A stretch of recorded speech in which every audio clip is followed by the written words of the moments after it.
Hey guys, welcome to this Playerunknown's Battlegrounds tips and tricks video. The game has just come out on preview, so I thought I'd bring you guys some useful information, just in case you have no idea what you're doing in a Battle Royale style shooter, which are extremely difficult games to master. It doesn't matter how good you are, it's going to be impossible to win every time, or even come in the top 10 every time, as there are 99 other players to fight against, and there are elements of luck to it as well. But these beginner's tips and tricks will certainly maximize your chances of survival, and that's what the games really are about, survival. Whether it be running and hiding or killing other players, the last player alive wins, so don't think this as a traditional FPS. The game is all about that final circle. How you get there is up to you. It's okay to go the whole game with no kills, but to win, you're going to have to get a few, or at least one, so you need to be prepared as possible for the final circle showdown. Now originally I was going to make this video top 5, but since the first tip was over 5 minutes in length, I decided to turn this more into a series, so this entire video is just one beginner's tip, and it's all based around the start drop. Number 1, the drop. This is the very first thing you do in game, drop from the plane onto the map, and your decision here is going to be very important. The plane's trajectory will be different every time, but it always does pass roughly over the center of the map, so you can always do a bit of pre-planning. Dropping into the center of the map or one of the map's bigger towns, then you're going to have a much more easy time of finding loot and vehicles, but you're also putting yourself at more risk as there will be higher amounts of other players doing the same thing, which is dangerous for you to be fighting over resources, but it could potentially pay off in the end. On the other hand, you can parachute to the outskirts of the map, and yes, while there will be less players to compete against, it will be a dangerous journey to travel to the center of the circle, especially if you're quite far away from it, with that blue wall closing in behind you as well. And the biggest threat will be traveling those big open spaces. It puts you at huge risk of being shot from a distance. You can occasionally come across vehicles, which will definitely improve your odds, but they are much rarer away from higher risk areas. And in fact, there is a useful map here we checked out in an earlier video that you can use to determine a good place to go when you first land. It's no secret that the most valuable commodity for you to get will be a vehicle. It's going to increase your chances of survival greatly. It's even possible to survive until the final 10 simply by driving around and getting to those new zones as they appear. So plan your jumps on trying to get one and use the map to help.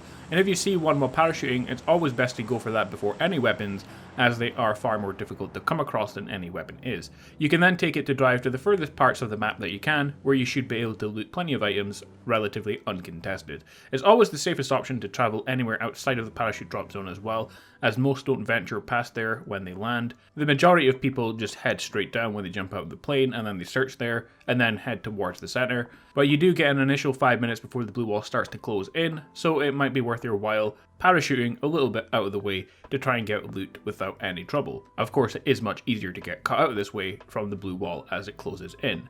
If you do choose to loot in one of the bigger towns and cities, you'll have much more luck in finding good loot, as every building has loot and towns have lots of buildings, but you're on the time limit, so getting to know the types of buildings in and around the towns and cities will be very useful for you. Large apartment buildings, generally houses, a lot of basic loot, but with many doors and large flights of stairs, they take a long time to search alone.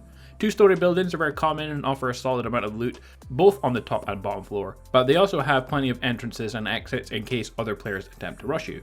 Single-story buildings with more than one entrance offer you the ability to clear with speed while staying on the bottom floor and moving out a separate doorway than you came in. Warehouses often have higher tier loot, but only a few spawn locations within them. With big doorways on either side of the building and a lot of cover inside, they offer a great one-time pass-through. Finally, one of the big locations to loot are restaurants in bigger towns, which are easy to go in and out and have high loot.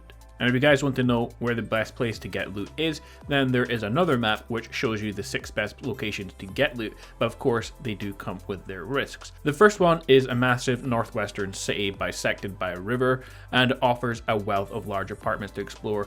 The south of the city offers decent loot with medium risk. Number 2 is the military island, perhaps the most lucrative site on the map in terms of weapon loot and high tier armor. The military island is the ultimate risk versus reward drop location, and that's because it's the easiest place to get to, as the plane mostly always flies over it, so there are always lots of people there, and also it's very rare that the safe zone spawns here, so you'll have to find a vehicle or start to go towards the main island pretty early as well. So you get a lot of risk here, but there is a lot of reward, more than anywhere else. Number 3 is Drozok School and Apartments, a central location stuffed with hotspots.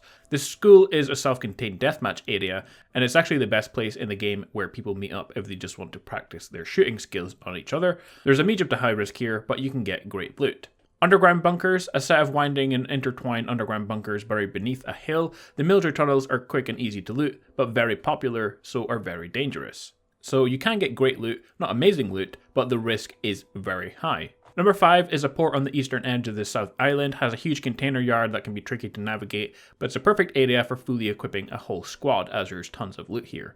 Again, the risk is high, it's not extreme, but there is great loot here. However, it's difficult to get to, so not everyone will be here, so it might be worth your time. Number 6 is the Crater of Doom, another deathmatch area similar to the school that has high risk and the loot is okay, but it's a good place to go if you want to practice your shooting skills, as if you play the game properly, often you won't do too much shooting, so it's a great place to practice with your firearms. Finally, number 7, the Vanilla, positioned in the southwest corner of the grid on the map. These 8 buildings probably won't equip your squad with absolutely everything, but you probably won't have to fend off too many other people. So it can be a really good place to go if you just happen to be a solo or a duo and you want good loot but with low risk. Finally, on the point of the drop and where to drop, one quick tip is when you're parachuting, it is of course super important to get to the ground as quick as possible. If you hold up on the controller so you're facing head first downwards towards the ground, it will increase your falling speed, and this is super important because if you fall faster, you'll be able to open your parachute a little bit closer to the ground, so you land quicker than everyone else. At least quicker than anyone else who's not doing the same thing. So this can give you an advantage to get new vehicles and get to the good loot first. So guys, that is about it for this first tip video. I kind of decided to turn this into a continuous survival guide series. We're starting on beginners tips, and then we can move on to intermediate and then more advanced tips over time. So I've already got at least 10 videos planned with different things. I do also plan to make guides for individual weapons and items as well. So there's tons of stuff planned, plus daily updates for the game as we get them. Anyway, as always, I hope you enjoyed today's video. Be sure to leave a like below, guys. The support is greatly appreciated on the channel, so that would be really awesome. Subscribe if you're new around for similar videos to this one, and I will catch you guys next time with a brand new video. Peace out.